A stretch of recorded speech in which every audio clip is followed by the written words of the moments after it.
তো এখন তোমরা দেখছো কলকাতা হাইকোর্টে যে নিয়োগ প্রক্রিয়া হতে চলেছে সেই নিয়োগ প্রক্রিয়ার অফিসিয়াল বিজ্ঞপ্তি, এই বিজ্ঞপ্তিটা কিন্তু কলকাতা হাইকোর্টের অফিসিয়াল যে ওয়েবসাইট আছে সেখান থেকে পাবলিশ করা হয়েছে। উপরে তোমরা দেখতে পাচ্ছ দ্য ক্যালকাটা হাইকোর্ট বলে লেখা আছে, নিচে লেখা আছে নোটিফিকেশান। আর যেদিন এটা প্রকাশ করা হয়েছে সেই দিনটা হচ্ছে 1 আগস্ট 2024, অর্থাৎ আগস্ট মাসের প্রথম দিনই কিন্তু এটা পাবলিশ করা হয়েছে।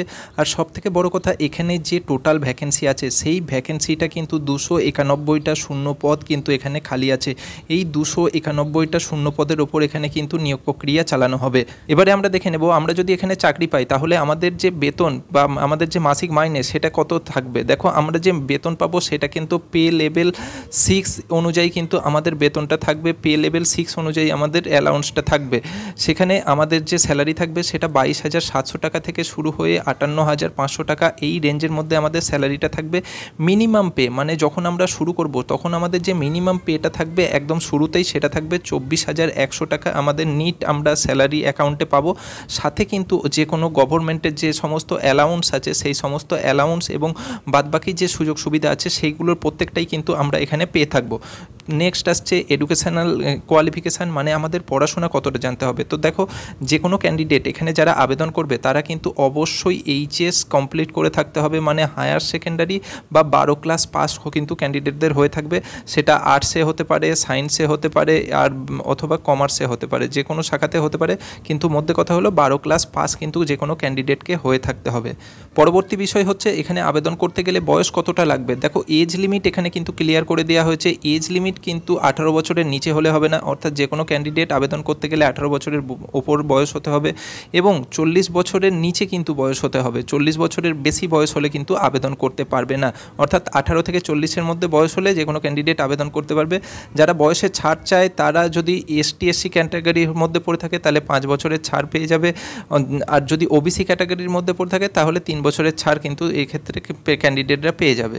পরবর্তী বিষয় হচ্ছে এখানে যে তোমরা আবেদন করবে তো সেই আবেদন প্রক্রিয়া কবে থেকে শুরু হচ্ছে। দেখো, তোমাদের আবেদন করতে হবে অনলাইন পদ্ধতিতে। অনলাইন সাবমিশন অফ অ্যাপ্লিকেশান যেদিন শুরু হচ্ছে সেটা হচ্ছে 5/8/2024, অর্থাৎ আগস্ট মাসের 5 তারিখ থেকে তোমরা এখানে অ্যাপ্লিকেশান করতে পারছো।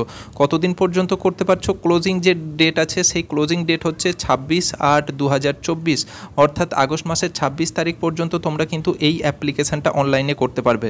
নেক্সট বিষয় হলো তোমরা যে অ্যাপ্লিকেশান করবে তো তোমাদের কোন জায়গায় গিয়ে অ্যাপ্লিকেশান করতে হবে। দেখো, তোমরা অনলাইনে অ্যাপ্লিকেশান করবে, এই অনলাইনে অ্যাপ্লিকেশানটা এই লিঙ্কের মাধ্যমে তোমাদের করতে হবে। সেই পোর্টালটা হচ্ছে www.calcutta.highcourt.gov.in। এই যে পোর্টালটা তোমরা দেখতে পাচ্ছ এই পোর্টালে গিয়ে কিন্তু তোমাদের অনলাইনে অ্যাপ্লিকেশানটা করতে হবে।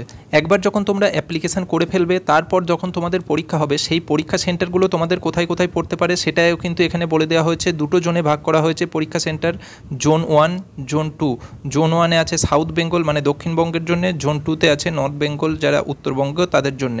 জোন 1 মানে সাউথ বেঙ্গলে যারা আছো দক্ষিণবঙ্গে তাদের জন্য যে সমস্ত পরীক্ষা সেন্টারগুলো থাকবে তোমরা এই সমস্ত কেন্দ্রগুলো চুজ করতে পারবে। নাম্বার 1 হচ্ছে কলকাতা, নাম্বার 2 হচ্ছে হাওড়া সদর, নাম্বার 3 হচ্ছে চিনসুরা মানে চুঁচুড়া, নাম্বার 4 হচ্ছে বর্ধমান সদর, আর নাম্বার 5 হচ্ছে মেদিনীপুর সদর। এই 5টা কিন্তু তোমাদের জন্য এক্সামিনেশান সেন্টার দেওয়া হয়েছে। এবার যারা উত্তরবঙ্গের ক্যান্ডিডেট আছে তাদের জন্য যে সেন্টারগুলো থাকবে সেগুলো হচ্ছে নাম্বার 1 হচ্ছে শিলিগুড়ি, নাম্বার 2 হচ্ছে জলপাইগুড়ি টাউন, আর নাম্বার 3 হচ্ছে কলকাতা। এবারে দেখে নাও তোমাদের যে নিয়োগ প্রক্রিয়া সেই নিয়োগ প্রক্রিয়া কোন কোন স্টেজ থাকবে। প্রথমে যে স্টেজটা থাকবে সেটা হচ্ছে প্রিলিমিনারি এক্সাম। তোমাদের প্রিলিমিনারি এক্সাম অ্যাটেন্ড করতে হবে। সেই প্রিলিমিনারি এক্সামটা তোমাদের কিন্তু 1.5 ঘন্টা সময় থাকবে, 90 মিনিট কিন্তু তোমরা এখানে সময় পাবে। টোটাল কিন্তু 100 নাম্বারের পরীক্ষা এখানে নেওয়া হবে। এই যে 100 নাম্বারের পরীক্ষা নেওয়া হবে সেখানে এই সমস্ত বিষয় থেকে তোমাদের প্রশ্ন করা হবে। অ্যারিথমেটিক মানে পাটিগণিত থেকে, জেনারেল নলেজ মানে জিকে এবং কম্পিউটার প্রফিসিয়েন্সি মানে কম্পিউটারের ওপর থেকে, নাম্বার 3 হচ্ছে জেনারেল ইন্টেলিজেন্স মানে জিআই থেকে, আর নাম্বার 4 হচ্ছে ইংরাজি। এই সমস্ত বিষয় থেকে তোমাকে 100 নাম্বারের কোশ্চেন করা হবে। এবার এই 100 নাম্বারের যে কোশ্চেন করা হবে সেখানে 100টা প্রশ্ন কিন্তু থাকবে, প্রত্যেকটা প্রশ্নের জন্য 1 মার্ক করে কিন্তু তোমরা বরাদ্দ পাবে। একবার যখন তোমরা প্রিলিমিনারি এক্সাম সফলভাবে পাস করবে তখন তারপর তোমাদের সেকেন্ড স্টেজে নেওয়া হবে কম্পিটিটিভ রিটেন এক্সাম। এই এক্সামে তোমাদের 3টে স্টেপ থাকবে, সেটা হচ্ছে অ্যারিথমেটিকের ওপর নেওয়া হবে, আর ইংলিশ এসে রাইটিং রাইটিং তার ওপরে কিন্তু তোমাদের পরীক্ষা নেওয়া হবে। আর 3 নম্বরে যেটা থাকবে সেটা হচ্ছে জেনারেল নলেজ। এই 3টে সাবজেক্টের ওপর কিন্তু তোমাদের পরীক্ষা নেওয়া হবে। প্রত্যেকটা সাবজেক্টেই কিন্তু 100 নাম্বারের করে প্রশ্ন করা হবে, মানে পাটিগণিতের ওপর 100 নাম্বার, জেনারেল নলেজের ওপর 100 নাম্বার আর ইংলিশ এসে রাইটিংয়ের ওপর কিন্তু 100 নাম্বারে তোমাদের পরীক্ষা নেওয়া হবে। টোটাল যে পরীক্ষা থাকবে 300 নাম্বারের পরীক্ষা থাকবে। তার জন্য যে সময় তোমরা পাবে সেটা কিন্তু 3 ঘন্টা সময় তোমরা বরাদ্দ পাবে। সবশেষে তোমাদের নেওয়া হবে সেটা হচ্ছে ভাইবা ভয়েস বা মৌখিক পরীক্ষা। এই মৌখিক পরীক্ষা বা ভাইবা ভয়েসের জন্য যে মার্কটা বরাদ্দ আছে সেটা কিন্তু 100 নাম্বার কিন্তু তোমাদের ভাইবা বা মৌখিক পরীক্ষায় তোমাদের অ্যাটেন্ড করতে হবে।